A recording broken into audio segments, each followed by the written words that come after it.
Shalom everyone. Okay, second chapter of Megilat Ruth. The first chapter of Megilat Ruth, we saw Elimelech who went to Moab, came back to Moab, and he died. Both his sons died there, and eventually Ruth and Naomi come back. Two widows come back to Yehuda.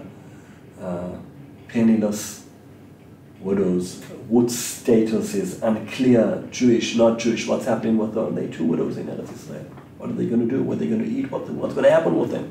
They're back to the hometown, but what's going on there? Second chapter starts off telling us, giving us another bit of information before the actual story starts. The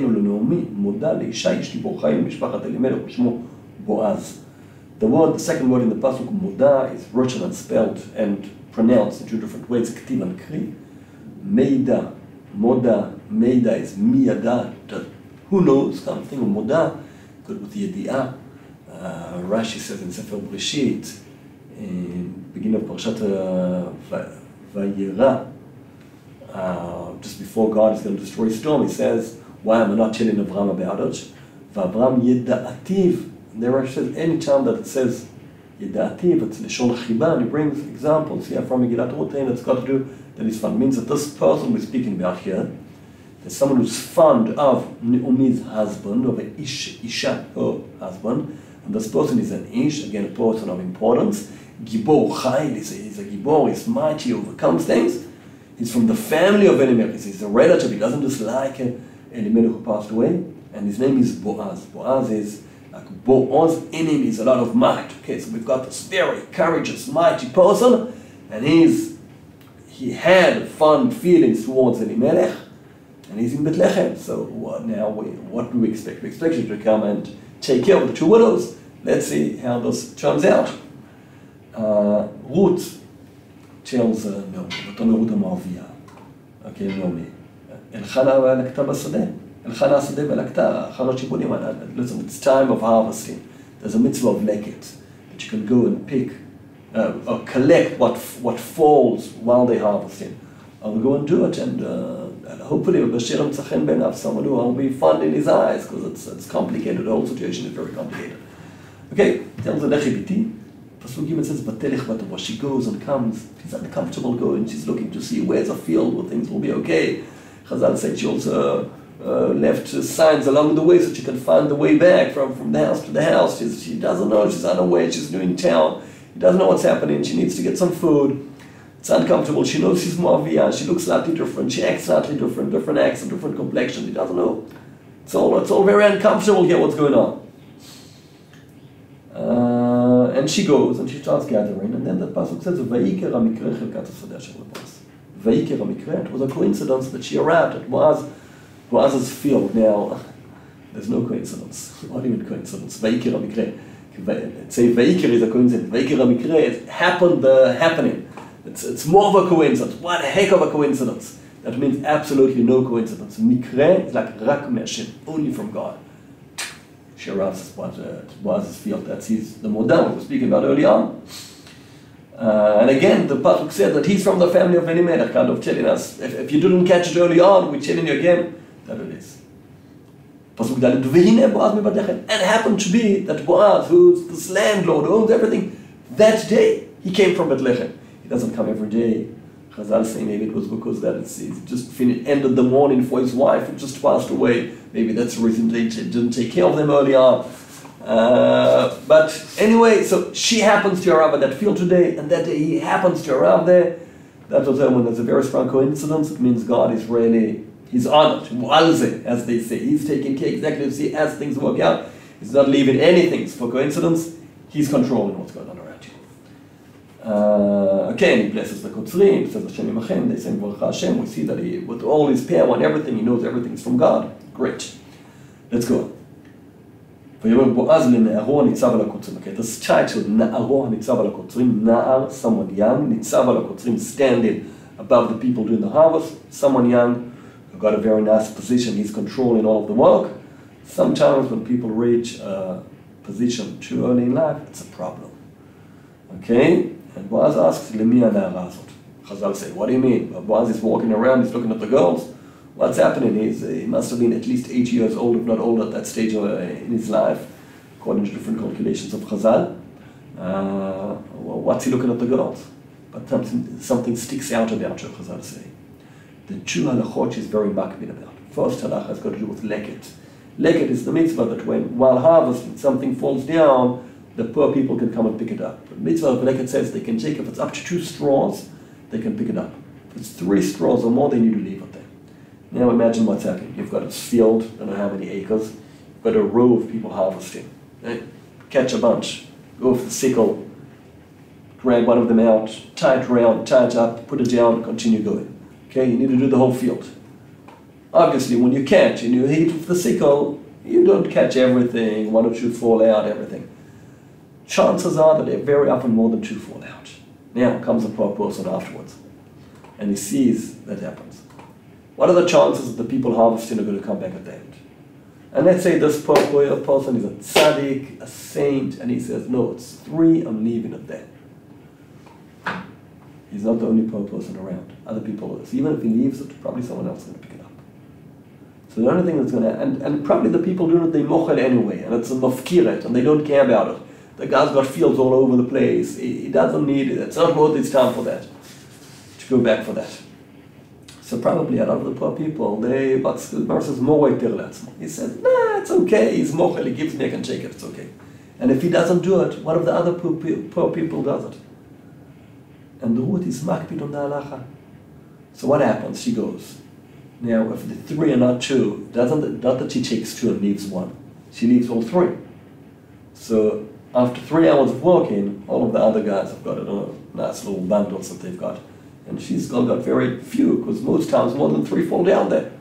So she's kind of stuck, but she's very makbid on it. That's the first thing Boaz says, and that's amazing.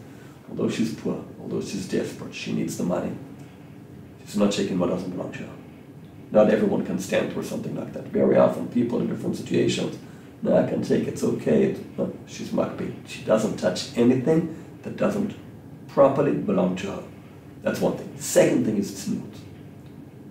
If the wheat, the guy holding it, missed it and it stayed standing up, he missed it with the sickle, came with the sickle, and the last ones that at the edge, they didn't cut them, so she takes it standing up. If it's 1 or 2 again, if it's more, she leaves it.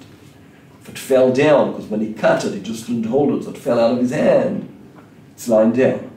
So to bend down, it's not sneerslick. The boys around, everything's all around her, that's not sneerslick. So she sits down, every time she needs to speak up from the ground, she sits down and comes up.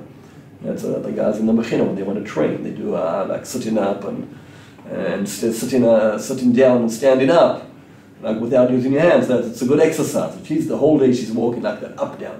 Just you want to, in a sense, the whole time, it's very tiring. It's very tiring, and you don't go as fast. So other people get in front of you, and you're losing out. So at the end of a lot of work, she's got much less than other people. And for Boaz, this sticks out. He sees this happening. He sees that this is what's happening over there. Okay, it sticks out. So he asks, does this go? You see the guy gets the same title again, who he is. And he says, this girl, she's from Moab. She's from Moab. And she's the one who came from Moab. And do you know what she said? He's now saying, and he sees it, because he didn't speak to him and say what she's thinking, but in his eyes, what does he see? He says, she isn't picking up a lot, and she's staying upright the whole time looking around, because she's waiting to see shichicha. She wants to see that we forgot a bundle somewhere, and then she's going to overtake all the poor people, dash in front of them, dive for it, pick it up. She's not going for little pieces of straw. She wants to take a bundle. That's what she is. I know these Moavim. I know exactly what they're about. That's how he sees it. That's why she's standing upright the whole time. That's why she doesn't bend down, because if you bend down, you don't see what's happening. You almost out something. She hardly leaves here because she's alert the whole time. These Moavim need to be careful of them. Man, he's maybe thinking already, he's trying to give an excuse to Boaz why he let her in and didn't throw her out. She's not Jewish or anything. But Boaz has got a totally different point of view. He sees everything in a very, very positive light. Boaz says, no. Boaz calls her over, he doesn't even answer the guy. Boaz calls her over, says, don't go anywhere else. I heard what you've done for Naomi, and that's amazing in my eyes. I know that you came here because you care about her. You came here, there's no hope for you, nothing, not a husband, nothing else, and you came to take care of your mother-in-law from a different nation. I appreciate that, I'll take care of you. Stay in this field, I'll take care of you. Ruth is overwhelmed. Wow, thank you. What, I'm a foreigner, why are you taking care of me so much? I said, okay, God will pay you for what you've done. Amazing.